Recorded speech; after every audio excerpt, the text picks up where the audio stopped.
ఈనాడులో ఒక వార్త రాసిరండి, చూడండి ఒకసారి. రైతులు నష్టపోవద్దు, మొంతా తుఫాను నేపథ్యంలో సీఎం రేవంత్ రెడ్డి ఆదేశాలు. ముఖ్యమంత్రి సూచనతో కలెక్టర్లతో మంత్రులు ఉత్తమ్ కుమార్ రెడ్డి, తుమ్మల వీడియో కాన్ఫరెన్స్. 5 జిల్లాలకు ఆరెంజ్ హెచ్చరికలు, వాతావరణ శాఖ. పలు రైళ్లు విమాన సర్వీసులు రద్దు. రైతులు నష్టపోవద్దు అని చెప్పేసి ముఖ్యమంత్రి రేవంత్ రెడ్డి గారు అధికారులను అలాగే మంత్రులను ఆదేశించారంట.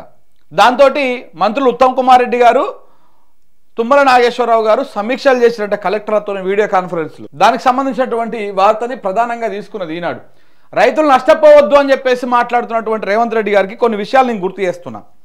నిజంగానే రైతులు నష్టపోవద్దు, కానీ ఆ రైతులకు ఇవ్వాల్సినటువంటి యూరియా మీరు టైంకి ఇయ్యరు.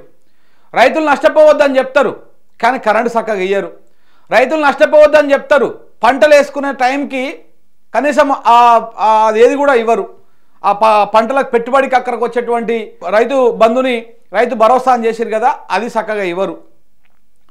రైతులు నష్టపోవద్దని పెద్ద పెద్ద స్టేట్మెంట్లు ఇచ్చి పేపర్లలో రాయించుకుంటారు, కానీ ఆ రైతులకు చేయాల్సినటువంటి రుణమాఫీ చక్కగా చేయరు. ఎంతమంది ఉన్నారండి ఇప్పుడు రుణమాఫీ కాని వాళ్ళు? బొచ్చడు మంది ఉన్నారు. చాలామంది ఉన్నారు రుణమాఫీ కానటువంటి రైతులు, బొచ్చడు మంది ఉన్నారు. చేస్తున్నారా? చేసిర్రా?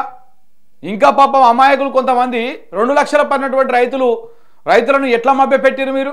వెంటనే ఆ పైన ఉన్నటువంటి ఆ 10,000, 20,000, 50,000, లక్షనో 2 లక్షల పైనటువంటి దాన్ని మీరు పోయి వెంటనే కట్టిరండి, మేము వెంటనే కట్టంగానే రుణమాఫీ చేస్తామని చెప్పారు.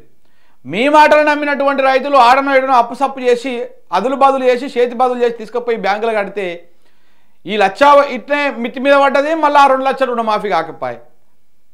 ఇగో ఈ రకంగా రైతులను నట్టేట ముంచినటువంటి రేవంత్ రెడ్డి గారి ప్రభుత్వం ఇవాళ రైతులు నష్టపోవద్దు అని చెప్తా ఉంటే మరి నవ్వాలన్నా ఏడవాలన్నా అర్థం కావట్లేదు. మీరు ఏం సహాయక చర్యలు తీసుకున్నారు, ఏం చర్యలు తీసుకున్నారు చెప్పండి.